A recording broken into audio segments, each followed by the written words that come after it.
Hey guys, I'm going to make a quick video going over my league start plan for 3.17.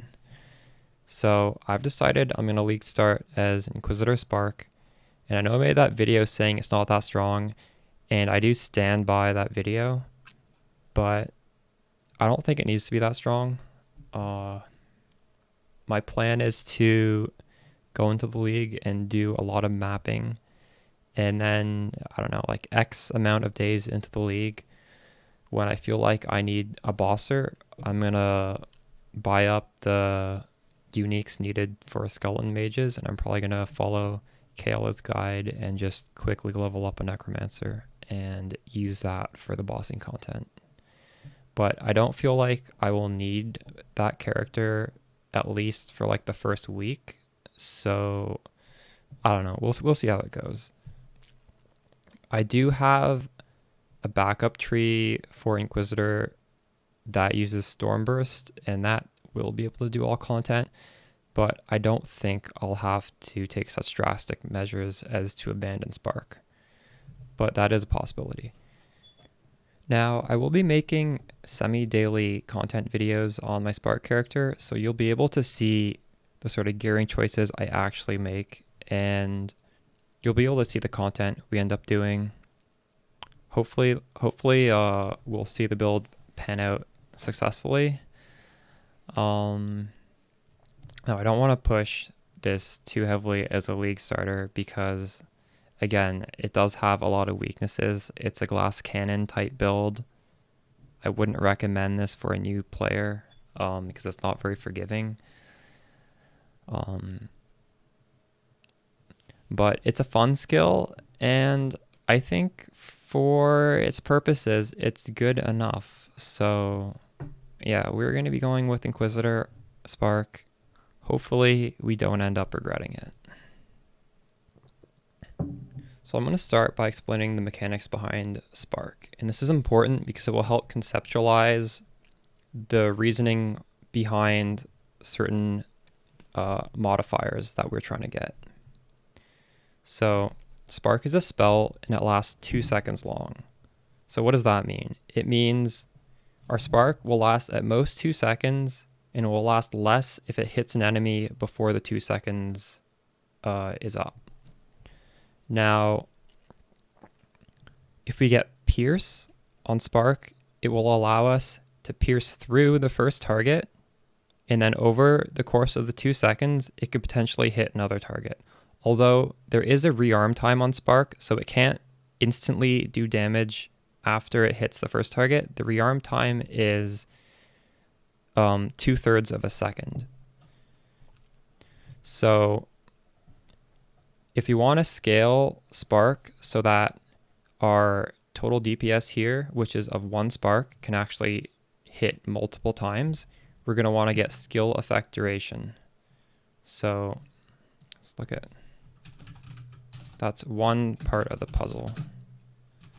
So we're getting it over here. We're getting 55% skill effect duration. If you wanted to, you could get more down here.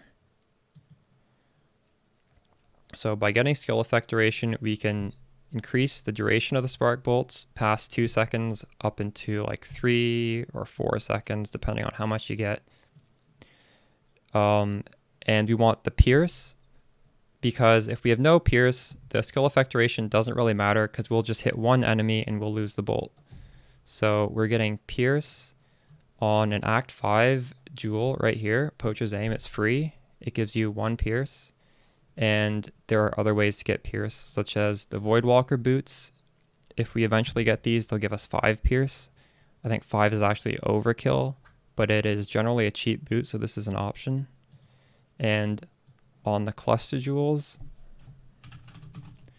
there's a medium projectile jewel that gives us 1 pierce, and it gives us projectile speed, and it also gives us more projectile speed down here. And that segues onto the third stat that's important in this general equation, which is projectile speed. Because if we have a long skill effect and we have some pierce, we're next going to want projectile speed, because Spark will shoot until it hits something and then it will bounce off of it and come back. So if we're in a boss arena and we have projectile speed, it means the projectiles will hit the boss, go all the way through to the back wall, and then bounce back, and potentially, maybe it won't bounce directly to the boss, but it'll like go at an angle, and maybe the next bounce will hit the boss. So we want to get projectile speed because it will just facilitate getting multiple hits in before the whatever skill effect duration expires. Now, you do have to keep in mind there is the 0.66 seconds rearm time, but generally you still want to just get like a decent amount of projectile speed. So get it on the medium cluster, although that's not, you won't get that like right away. And there's no projectile speed on our tree, but you can get projectile speed on a shaper base glove. If you get the socketed gems are supported by level whatever faster projectiles, it will also come with a projectile speed mod. The final stat that I think is worth talking about is cast speed. And this is, well, first of all, it's just a really good way to scale your damage, but it's also pretty important because of the interaction with Spell Echo. So we're using Spell Echo just because it's a really, really good damage support. Like we're forced to use this. It's such a good damage support. The way this works though is it will always cast twice when you attack once. So if you cast a spark, you're going to need to have enough cast speed to finish the 2 casts before you can do any other action. And if your cast speed is really low and you're attacking and then you suddenly issue a move command, you're going to have to wait that slow second attack, and it's going to feel like you have an input delay on your movement. So that about covers everything you need to know about mechanics for day 1. So let's quickly go for the passive tree. For the ascendancies, the top half is defensive and the bottom half is offensive. So the first node up here gives us consecrated ground, and it also lets us deal more damage to enemies on consecrated ground, which is not relevant because consecrated ground is very small. And the healing you get from consecrated ground is also not too relevant until you get Pious Path, because this lets the effects of consecrated ground linger for 4 extra seconds and also increases the effect of the consecrated ground. Now, this is so important because if you're standing still on consecrated ground, you're probably going to die. So getting the full 4 nodes up here lets us move around and still be affected with consecrated ground. And the offensive part of Sanctuary, where enemies will take extra damage, while that's not really relevant when you get this passive point, it will be relevant when you pick up Zealotry, which is the aura, it's the offensive aura we're going to be using.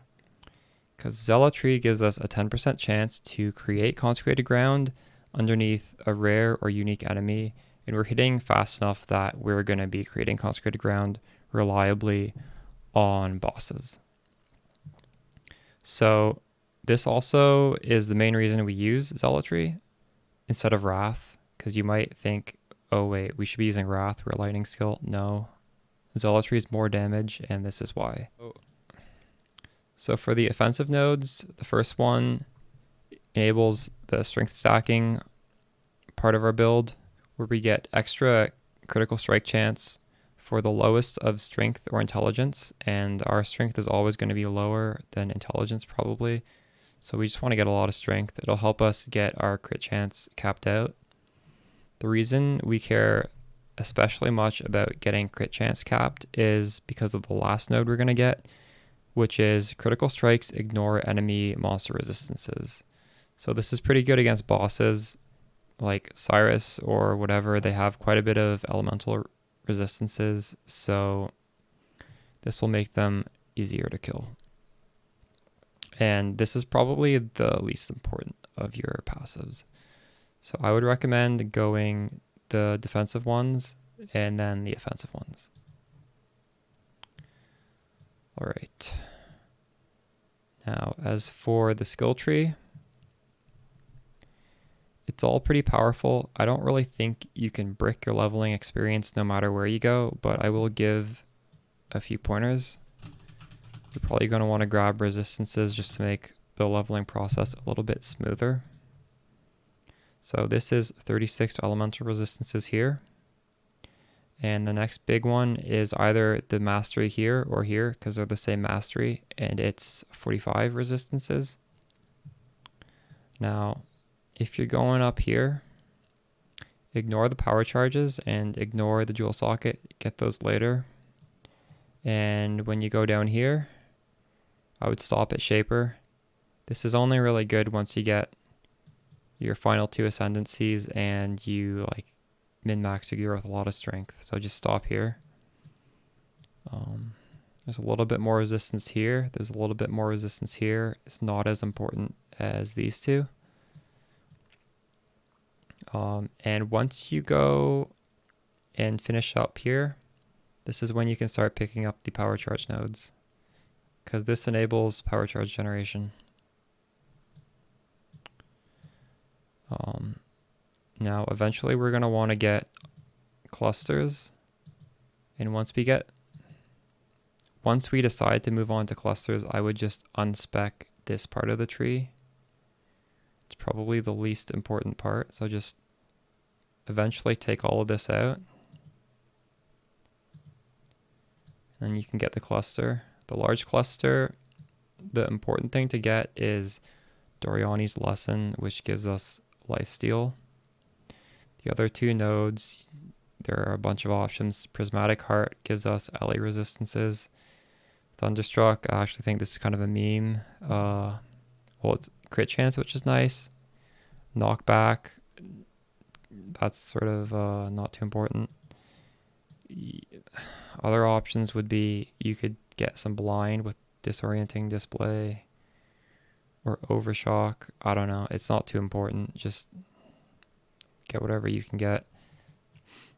So for Spark, I have 7 options here because you might want increased critical strikes early on when your crit chance is low before you finish out your tree, but you will have probably less damage. You're going to want power charge on critical, even though we have power charge generation here, because this is on kill, so it won't work for bossing. I might eventually just ditch power charges, but I'm not going to talk about it here. If I end up doing that, you'll see it in my progress videos. We are using Determination, Zealotry, and Defiance Banner. I hope to be able to add Grace in, but that won't be early. We're using Assassin's Mark to get more crit chance. If we can cap crit, maybe switch to Sniper's Mark, but that will not be early either. Orb of Storms is a 4-link, although ideally it will be a 6-link in the helmet, and I'll talk about how to craft the 6-link helmet. Steel Skin will be on right click. I might be using Tornado, just throw it out during bosses, I don't know yet. Flame Dash with low level Arcane Surge, just to get a little bit more damage and some mana regen. Alright, so let's go over the items quickly. You can start with just all rares, but there are some uniques that we might want to get early. So Poacher's Aim, we already talked about that. You get that during the axe for the Pierce. Replica Conqueror's Efficiency is nice. It gives us a bit of a cheaper mana cost, and it has a small amount of skill effect duration, which is nice, but not really required.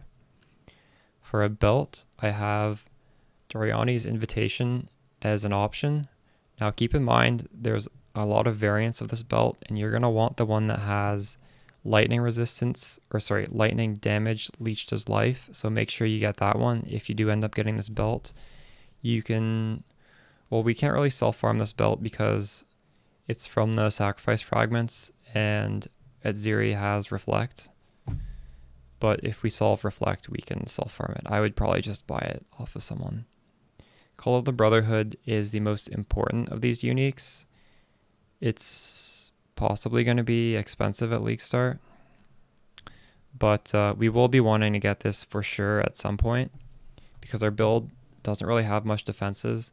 So we're relying on Call of the Brotherhood to convert our lightning damage into cold damage. And we want to do this so that we can chill and hopefully freeze all the enemies in the map, because that will make our build a lot tankier by making it so that we're not actually taking hits. The last unique is Voidwalker, which is a boss drop. It might be pretty cheap. Like generally this is a pretty cheap boot.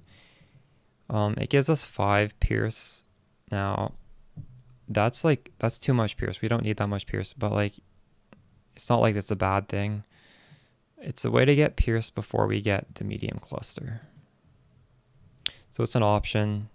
You can go for it. It's not too important because we do have pierce here.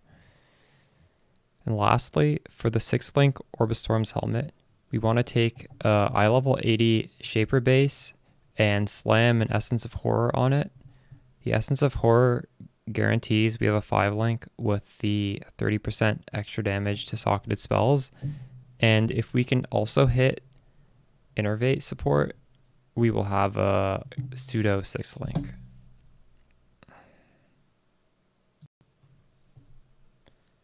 So in terms of the weapon, the base doesn't really matter. I know I'm showing a wand, but you can use a scepter, you can use a dagger. I wouldn't worry too much about the base. I would pay attention to the stats. So some good stats you want are +1 gem level to spark. That's pretty nice. You want crit multi, crit chance, cast speed, spell damage, lightning damage. There's a lot of different options. I'll probably end up posting a live search for a good weapon once the league starts. As for the shield, again, you want some of these offensive stats, but you also probably want to get a high life roll. There's also some other pretty good defensive stats on the shield. I'm not really going to go into it here. There's a lot of options for the shield. So I think the last thing we need to address is this build's pitiful defenses. We have a maximum hit taken of around 30,000 Fizz and around 35,000 Elemental. That's not too great, but I think for purposes of mapping, it will be good enough. Our effective HP pool is also really small, so we're going to have to take advantage of our freezing so that we're not getting consistently hit, as well as our high life regen and our life leech.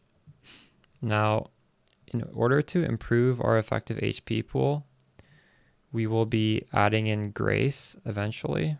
It's just not something we can get on League Start. This doesn't really help with the maximum hit taken issue.